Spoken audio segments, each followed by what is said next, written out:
Ted, Fairfax, Virginia, the great WMAL. How are you, sir? Just fine, Mark, and thank you for taking my call. Yes, sir.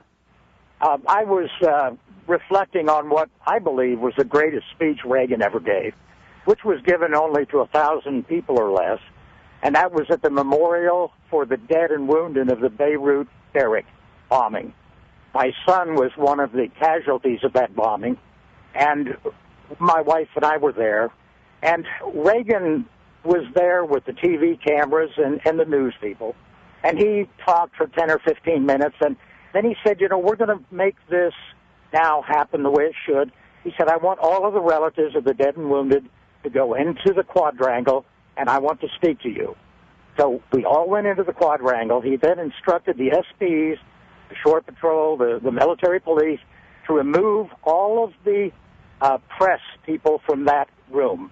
He said, I want to talk to the people who matter. Once the room was cleared, he then gave a 30-minute speech. No notes, no teleprompters, nothing, just talking from the heart.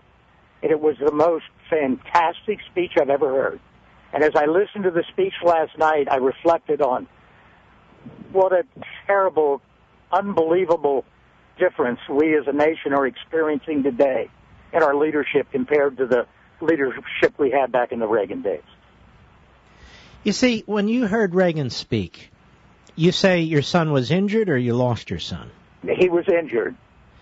When you heard Reagan speak to the families and so forth, there wasn't all this talk as, will he be presidential? Will he be up to it? What will he say? You just knew, didn't you? You knew. Mark, there was one thing that happened. Weinberger was sitting beside my wife and I, and to the other side of him was a woman whose husband had been killed 6 months earlier and whose son was one of the killed in the bombing. And at the end of the speech, she said to Weinberger, she said, would you please give the president a message for me? She said, my husband was killed, my son was killed. She said, I came here out of respect for my son, but back at the motel where I was going to after this speech, I had sufficient number of pills so that I can commit suicide. She said, I don't need to do that now. She said, President Reagan has given so much meaning to my son's sacrifice and to the sacrifice of the other people. I have got to live so that I can experience and remember what our country and our people have done for one another. I get emotional. I almost cry every time I tell the story. Wow, that's remarkable.